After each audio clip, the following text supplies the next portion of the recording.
All right, here we are, another Thursday night. And I told some of you that this is an important topic. And I think some of us that are getting a little older and much older than me will appreciate this.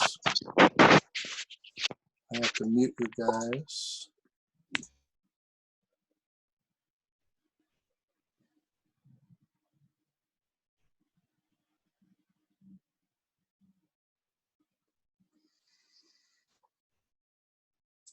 Oh, here they come. Welcome, welcome.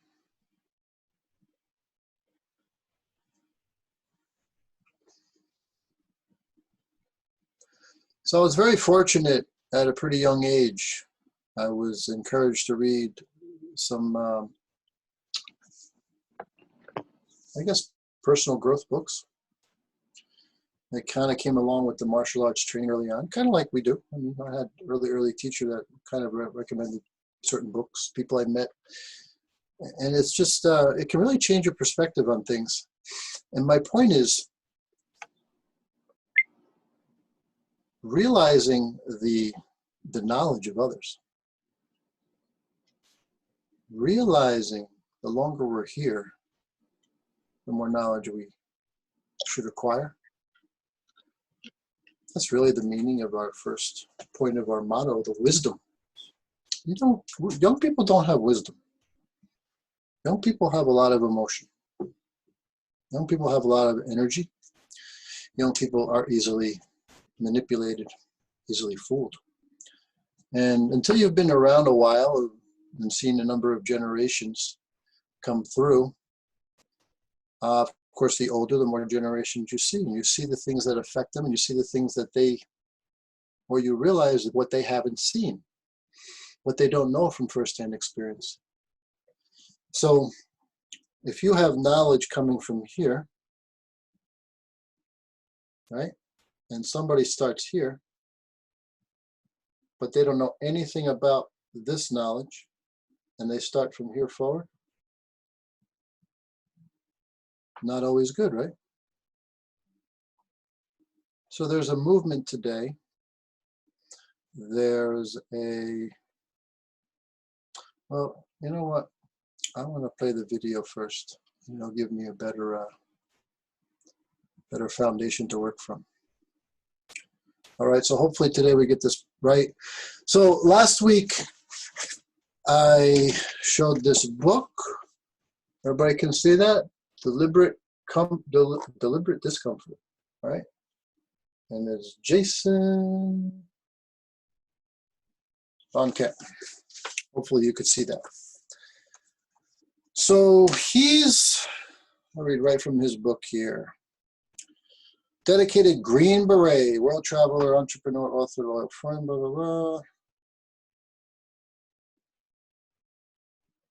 He was an Army Ranger, Special Forces, and began serving as detachment commander in the 10th Special Forces Group, Fort Carlson, Colorado. He deployed to war zones in the Middle East and Africa, receiving 3 Bronze Stars, 1 with a V device for valor.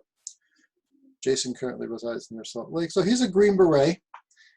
And interestingly enough, just a couple of weeks ago, my wife and I were out, get a coffee, sitting in the parking lot, put out chairs, nobody's around, everybody social distancing. And this gentleman walks by, this older gentleman, probably 80-ish, I don't know, late 70s, mid 70s. And he's walking by and he doesn't have a mask on. So he looks at us, he goes, "Where's your masks?" And obviously he's being facetious because he's not wearing a mask either. So I don't know, we just kind of kicked up a conversation. 2.5 hours later, yeah, he pretty much told us his life story. And he was a Green Beret, and he told us some of the things they had to go through to become a Green Beret. One of the craziest ones was, he said at one point, they actually drown you. So it's pass-fail. If they can revive you, you can go on. If they don't, let's just say it was pretty rough, at least back when he was trained, okay? He was in Vietnam. Now, Shibo Moore, my big brother in the Bagua, was a Green Beret, no, not Green Beret, he was in Vietnam as well. So I've got a lot of stories from him too. And it's this firsthand knowledge of someone who's really experienced bad things, okay? So this Green Beret was telling us stories that he said he never even told his family, because there's things that people bring home that leads most people to, a lot of people, to post-traumatic stress disorder, PTSD. And he said he didn't have that, but these are the kind of things that people have a hard time living with, right? And he was telling us these things, and then he said, I don't know why I'm telling you this, but why 2.5 hours? So that's kind of an intro to why I thought of this talk tonight. It actually came up before we met him, but then meeting him pushed me to do this.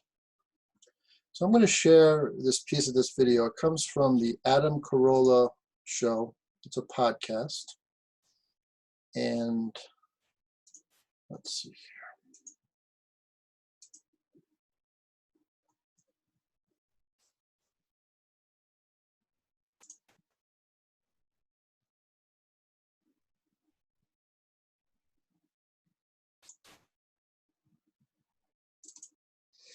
Okay, does everybody see that?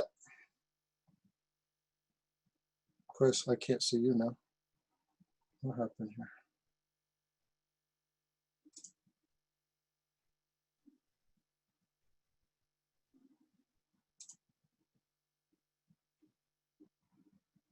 Thumbs up if you see this. Okay. Thumbs down if you don't hear it when I start it. That's a great question. How are they all different? I know a lot of folks like travel, and they get a snapshot, like just a tourist view of what life is like in foreign countries. I got a chance to actually live there. And I'll just tell you a story from Iraq that makes it so different than how we operate and what we believe in America. We did a lot of humanitarian aid missions. And we'd pass out Gerber baby food and different types of soccer balls and food and different things like that. And yeah, that's all well and good. But really what we were doing was we were planting seeds to gather intel, to gather information later on, And we would come back to these villages and follow up and everything. And this one particular time, I noticed that all these Gerber baby food bottles were kind of empty, outside this one door in this kind of mud hut compound. And I noticed an adult-sized spoon in one of the Gerber baby food bottles. And I was curious what was going on. And I opened a few doors and I found this old man. He must have been like 90 years old, old guy laying on a bunch of reed mats, eating this baby food. And I was pissed off, man, because we got this baby food to give to the mothers so they could give to their children. Their children were malnourished and they were dying and everything. And, I picked this guy up by his dish dash, by his robe, and I lifted him up, and I immediately regretted it because he was a lot heavier than I thought he was going to be, and I was like, I cussed at him a little bit. I was like, hey, what are you doing, man? Like, we gave this food to the mothers. You're stealing this food. And the guy was like, no, the mothers gave it to me. And I got my translator to come in and, and bring the mothers that we gave the food to come in and kind of question them. And so the mothers came in, and I was like, hey, this elderly man says that you gave him the food. And the women were like, yes, we did. I was like, that's bullshit. You guys are lying. You're trying to protect this guy. Like, tell me the truth. He stole the food. And they were like, no, please. And they got on their knees and they were begging. They were like, please, we gave him the food. And I was like, well, why would you give him the food? And they said, well, because he's an elder. Like, he deserves to live. He should live. And I was like, live above your children? And they're like, well, yes, of course. If our children die, we'll just have more children. But he's an elder. He has all the knowledge. We want him to stay alive as long as possible. And I looked over to my translator and I was like, that's kind of the opposite idea that we have in America. Like, when our elders get, older, we put them in an old folks home and we take care of them. When we say things like, they had a nice long life, it's time for them to go, let's celebrate it. But they have the opposite viewpoint in Iraq, in that kind of culture in that part of the world. And unfortunately, my translator translated that to the women, and they kind of looked at me in disgust and they're like, if that's how you treat your elders in America, then you're truly monsters. And that really kind of shocked me. I was like, man, that's like the epitome of how we think differently, you know, in America and in other cultures like that. Well, I want.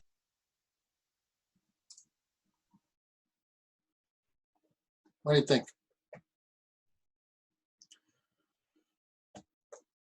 Not a lot of people around in our time, in our place, in the United States think that way, you know. And it feels like elders are being less and less respected than ever before. This is why we could be talking to this old Green Beret for 2.5 hours and it just went like that, because we were so interested in his experiences and his life and the things he was telling us. You know, it's the knowledge, experience, and wisdom of elders. I've been very fortunate to have amazing teachers, and each aspect of skills that I use at the dojang, in the Chinese medicine clinic, you know, I sat with a great master to learn the pulse, for example, hundreds and hundreds, nearly 1,000 people, him telling me through his many, many years, decades and decades of experience. You know, my teachers are mostly 80s and above, or if they're not gone by now. My acupuncture teacher died, actually. He's gone. You know, you find the best in the world at what you want to know, and you just shut up and listen and never assume you know better. When I was 1992 in China, there was, let's see,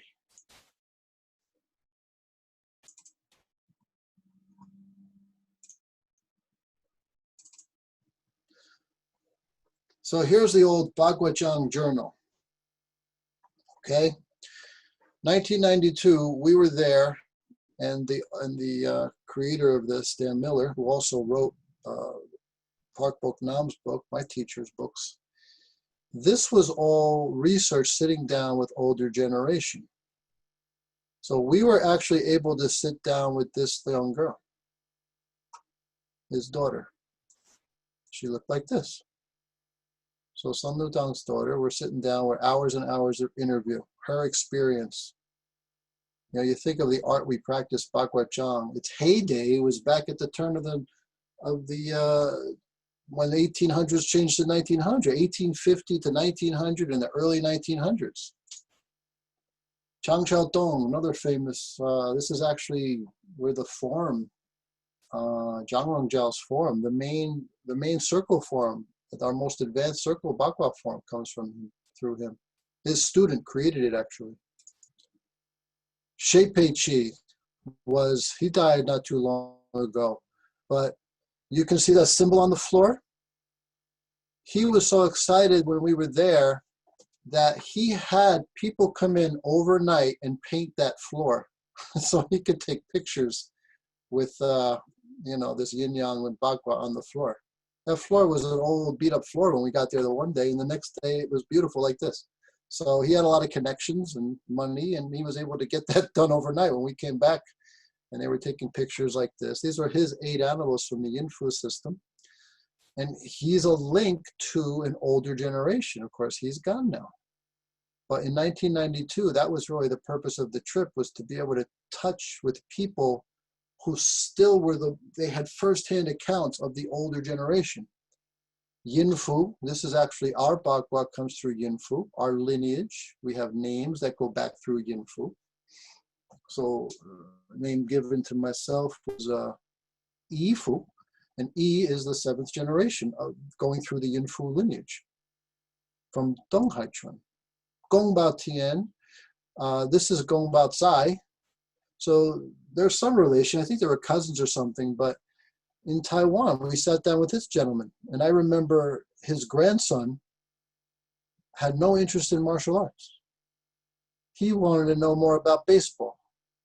Here we were coming from the other side of the world, and he's interviewing us about baseball. And we're interviewing his grandfather, whom he didn't even hardly, it seemed, respect or know much about. It was very funny. Hours and hours spent talking to him about his experiences. Liu Yun Chao, I should say. This is who took it to Taiwan, that same style. So I've gotten some good experience in that lineage as well. This is a Yin Fu lineage. So it's similar, but different. But this guy was very famous. Little King of Shandong. Where was Lu Shuitian from? Shandong. We walked the circle in Temple of Heaven Park with this gentleman, Liu Xinghan. And he was there when the communists came through, when they were burning books and killing people and trying to kill the old way. And his legs got broken up. It was funny. He walked with a limp, but when he walked the circle, he was smooth. It was just automatic smooth. So he brought us to this area in the Temple of Heaven Park where bricks were walked on for so many decades that they were level with the ground. They got pushed into the earth. And around other trees, you'd see like a ditch where people were walking for so many decades that the ground where they walked was lower than the regular ground. This is the Temple of Heaven Park. Say a lot of Bagua. We were training there early in the morning, first thing in the morning with them.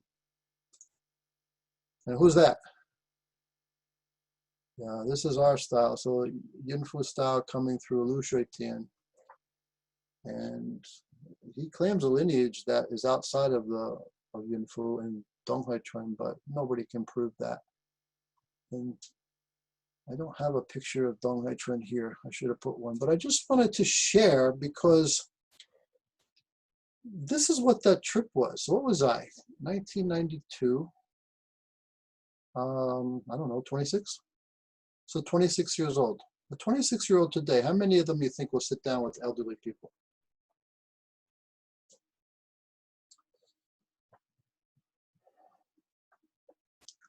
I mean, I hate to say it. I've seen video of people with a lot of money saying, you know, just feeling like the elderly are like wasted, what is that? Wasteful eaters or something. I forget what they say. They're terrible, terrible statements that they're not important. You know, it's just, and it is unfortunate that so many in this country end up in a nursing home. But this has a lot to do with how we live our lives too. That's why Bagua Zhang is about not ending up there. Once the body breaks down so much, there's not much you can do. And you saw what happened with this virus in the nursing homes. I mean, half of our deaths were in nursing homes. It's not a good place to be. Not a perfect situation. You don't have a lot of control of being able to take care of your health. You don't even have the wherewithal, which is why you're there really. You can't take care of yourself. The ability to sit down with someone who has a lifetime of experience, you know, to be able to tie into things that people today have no idea. You read it in a book is one thing, but you talk to an actual person who is there, you can look in their eyes and actually see either their joy or their pain from actually having been there. Native American teachings at the Tracker School with Tom Brown Jr., he talks about the elders. He talks about Stalking Wolf, Apache Elder, he would call grandfather. And it's just like the knowledge that grandfather had was from the time when you just live off the land. And we're talking about the dead of winter. And we were able to, this book is Deliberate Discomfort. That's the kind of things you learn because some of the courses were in the middle of the winter. You know, I'm in a sleeping bag, you know, it was like, I don't know, 5 degrees, something ridiculous, where even your nose is frozen. I have my sleeping bag like this, and you have to even cover this. I mean, it's just, it's incredible cold. And then the first thing in the morning, you're trying to make a fire, trying to, you know, but you get used to being uncomfortable. You know, what do we have today? You know, we have the heat in the winter and the cool in the summer, and we want it to be what? It's perfect 72. At 71 we're cold, and at 73 we're hot. And today, you know, how strong are we? How much real challenge can we handle today? Deliberate discomfort, that concept. I want to read out of his introduction real quick, because this is the martial artist attitude. It comes from a military attitude, really. By implementing this deliberate discomfort mindset, you will find that your life will change in a profoundly positive way. Instead of questioning why bad things seem to happen to you, you will look at them as blessings. Instead of moaning about the pain you're enduring, you'll recognize and appreciate it as a strength builder. You'll appreciate these events as opportunities to grow, improve, and become the best you can be.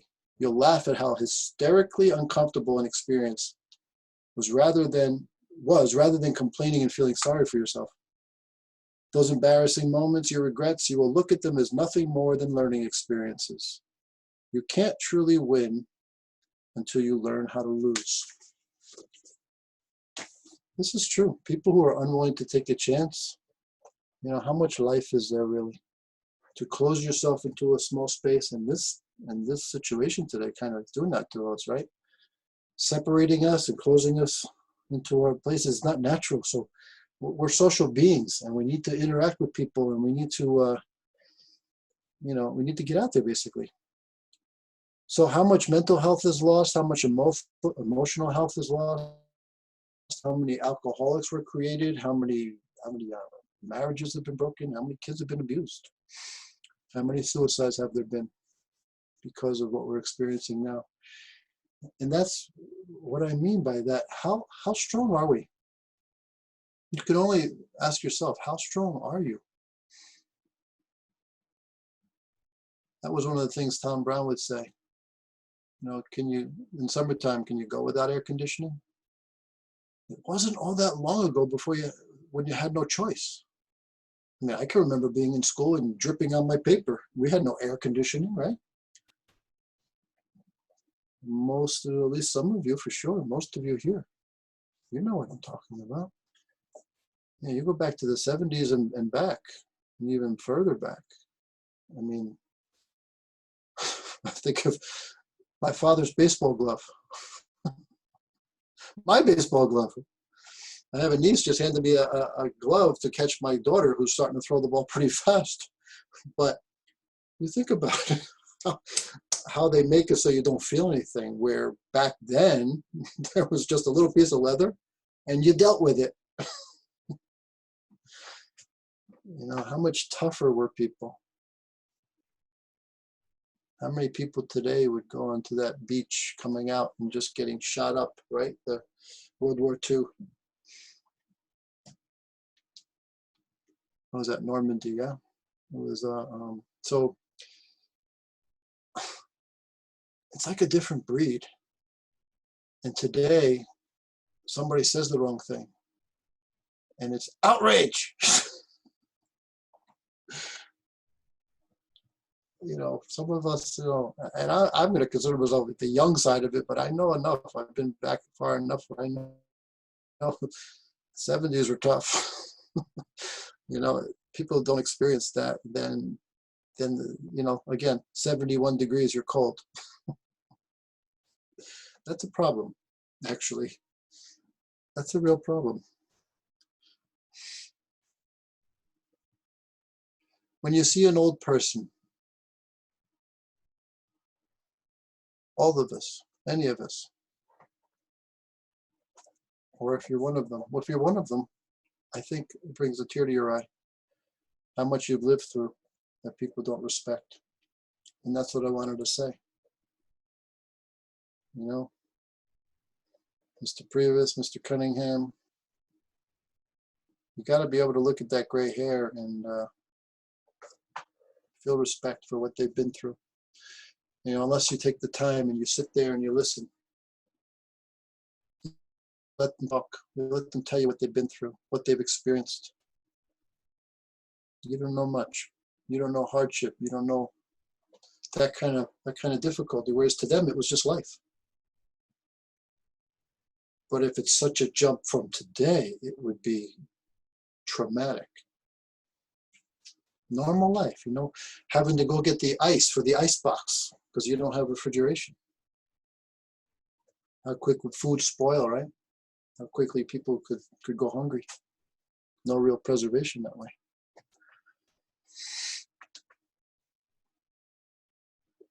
So this is all about yesterday.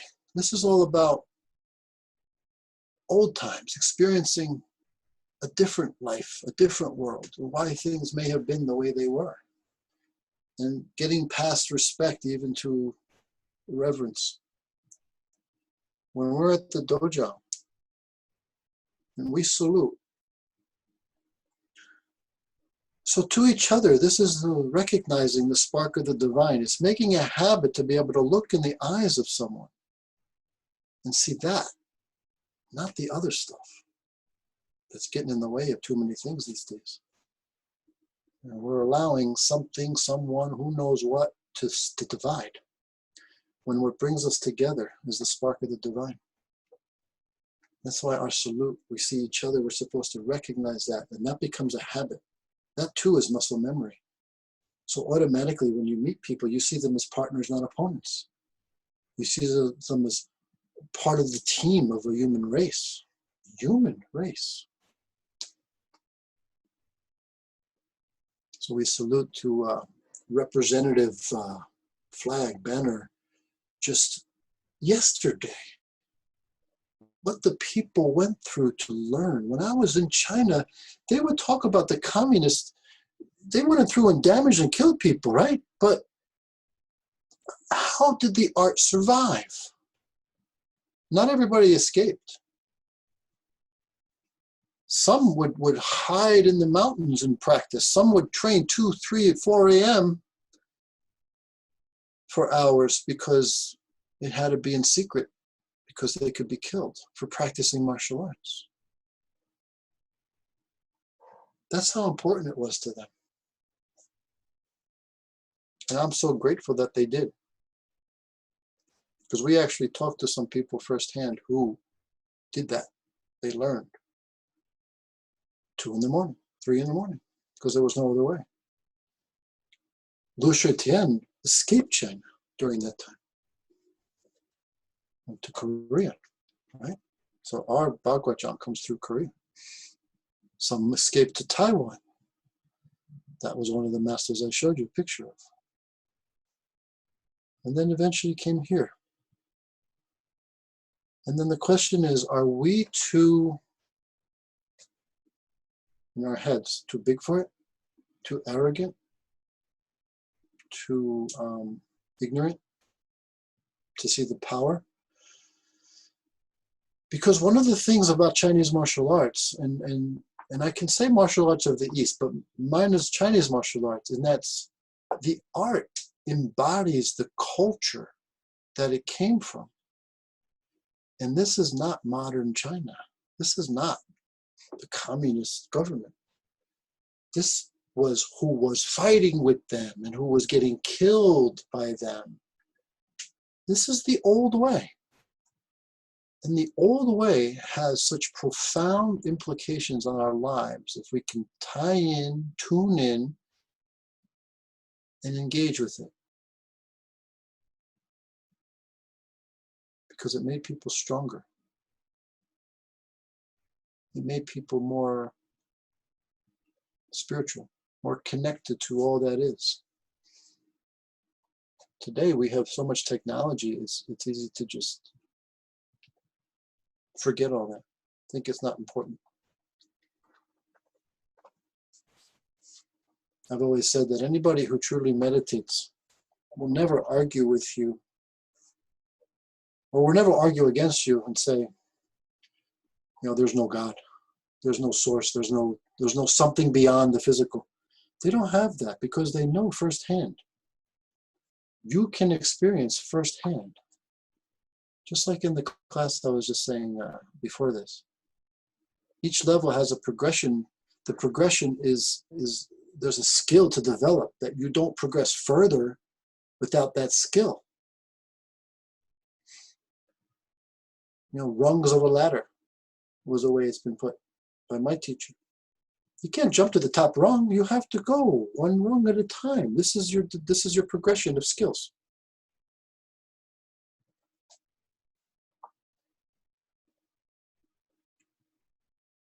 So how much peace, happiness, balance, health, mental, emotional, strength, and health,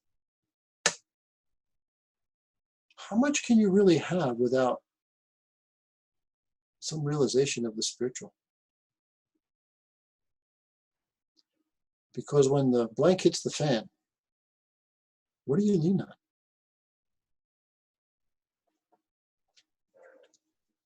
Old people who've gone through the hardest times,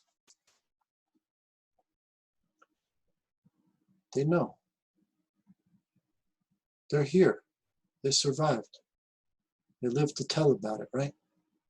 When going through hell, keep going. That concept from wise people. Sometimes you just have to suck it up. And in my experience through the martial arts, it was creating its own adversity. You know, partner work, when someone's getting the jump on you, or they're better skilled than you and they're giving you problems. How do you respond to it? When someone is, a good one is someone started after you and they progress faster than you. How do you respond to them? Because I've always believed how you are in the dojo is really how you are in your life. With your family, with your work, how you play, everything.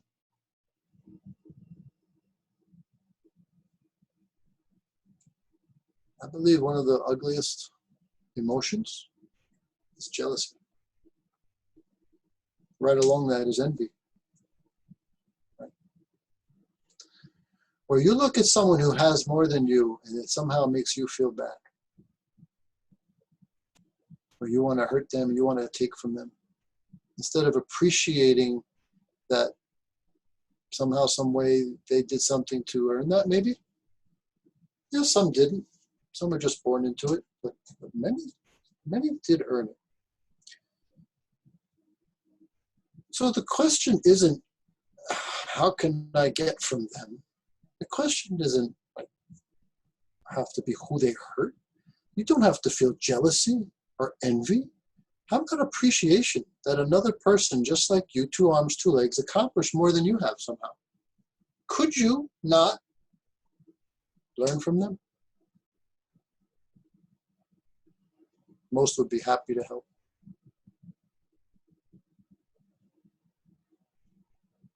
People start a business, and there's even organizations of retired business people who will come in for free and help you because they want to give back. They want someone to listen to their experiences so they can help you. Learn from those who are further down the road. The whole concept of the sensei in the Japanese arts. It's not just the martial arts. Sensei means one who's been down the road before you. Can tell you where all the potholes are and where you have to duck and where you have to jump, where you have to sidestep or pivot, which should be able to help you get there faster. Anyone of success who other people want to knock off the pedestal, this shows their level of consciousness. This is not a high spiritual person, ever. Ever. Anyway, a spiritual person doesn't look at material things as success anyhow. It doesn't matter, right? But if you've found a life that works, and you have material things, and you're a good husband or wife or, brother, son, daughter, whatever position, whatever role you play, if you found success there,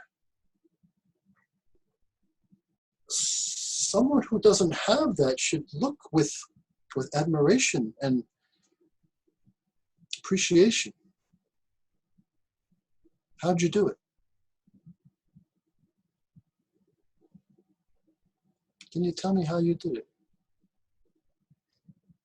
How might I improve my life? What kind of decisions did you make? And are you willing to put in the time and the work to really get what you want? It's one thing for the experienced person, the older person, to talk about their experiences, but beyond interesting, like reading a fiction book or watching a good movie, how much does it move you where you're willing to step up and make a difference so it changes your life?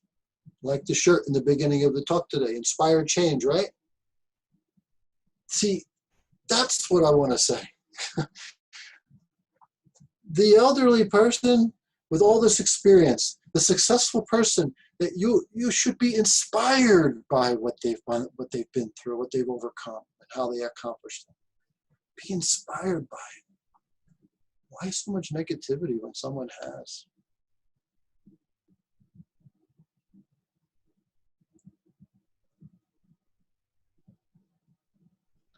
This is a powerful martial art we practice.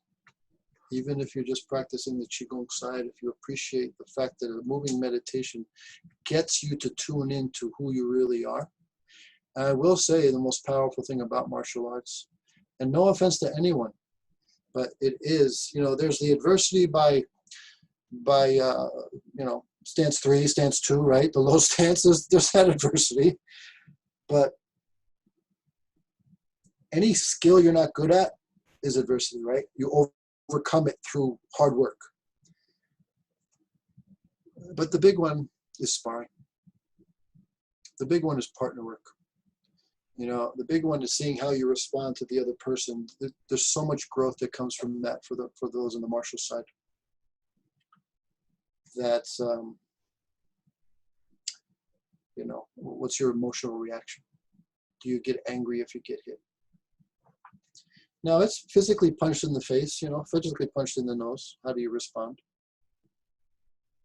But we can certainly say punched in the nose emotionally, right? How are you handling it?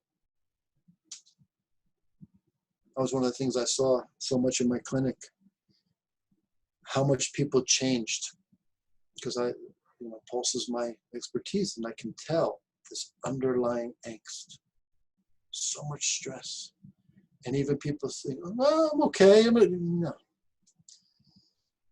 It's not much self-awareness. You don't realize it's really strong. And I'd be lying to you if I didn't say I felt stress. But I go practice, I go practice and I feel better, without question. Anybody who has the art can do that.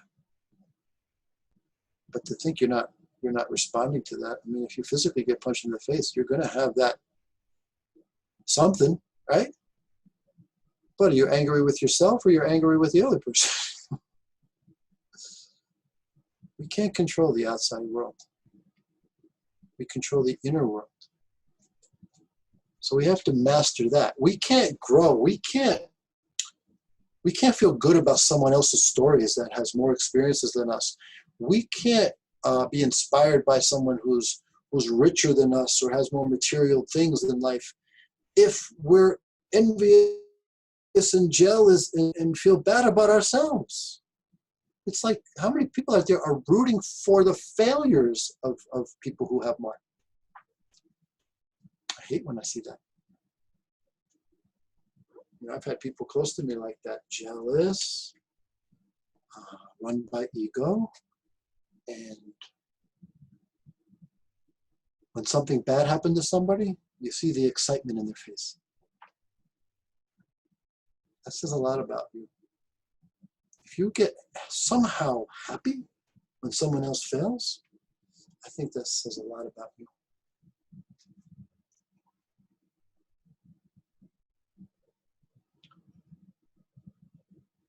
Yeah, inspire change.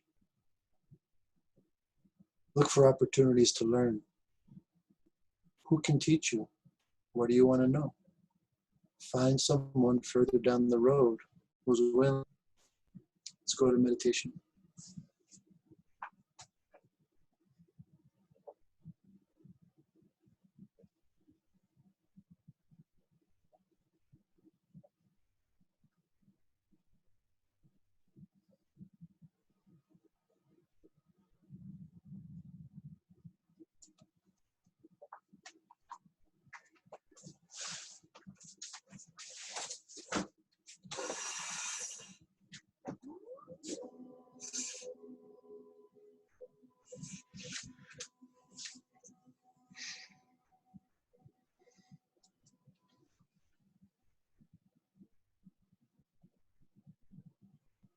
Sit straight.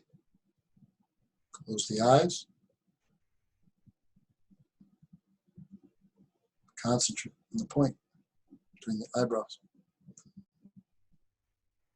while watching the breath. Align yourself as if to hold up the sky and relax.